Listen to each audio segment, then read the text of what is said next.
What is this cream? Okay. अस्सलाम वालेकुम दोस्तों, क्या हाल चला भाईजान। आज हम कर रहे हैं बोटॉक्स।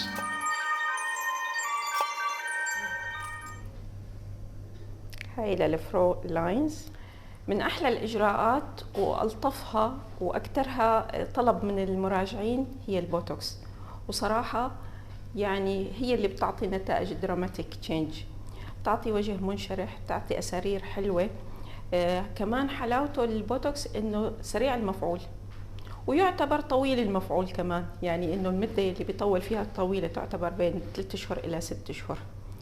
فبما انه بيعطي هالنتائج هي مع اجراء بسيط جدا، فتلاقي المرضى هن بيطلبوه.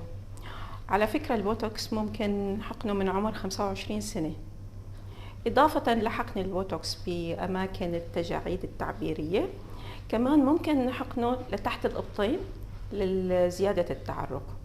للبوتوكس فيه له استخدامات كتيرة حديثا صارت. طبعا هو كان داخل بالطب من عام 1960، ما بدنا نروح على التاريخ، بس هلا ممكن نحقنه بالجولاين، بالنك ممكن ينحقن. النتائج مثل ما خبرتكم فترتها تعتبر طويله. هلا اليوم عندنا كيس ل نورمال كيس، كلاسيك كيس لحقن البوتوكس عند شاب عمره حوالي 35 مشان التجاعيد التعبيريه، وهلا رح نبلش. يعني شايفين الألم جدا مقبول، سواء استخدمنا إملا كريم ولا ما استخدمنا، جدا مقبول من قبل المرضى. هاي للفرو لاينز، هون العضلات بتكون قوية.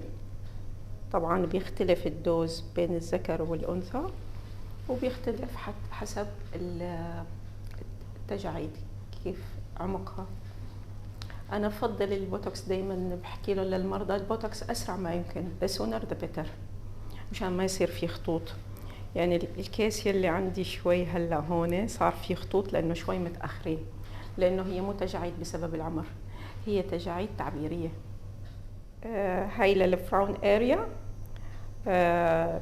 أفضل أنا البوتوكس إنه يكون أسرع ما يمكن لما يبلش في تجاعيد بالمنطقة. يعني حتى لو مثل ما خبرتكم بعمر 25 سنة، ممكن حتى 20 سنة إذا كانت التجاعيد التعبيرية كتير واضحة، مشان ما يصير في خطوط بالجلد.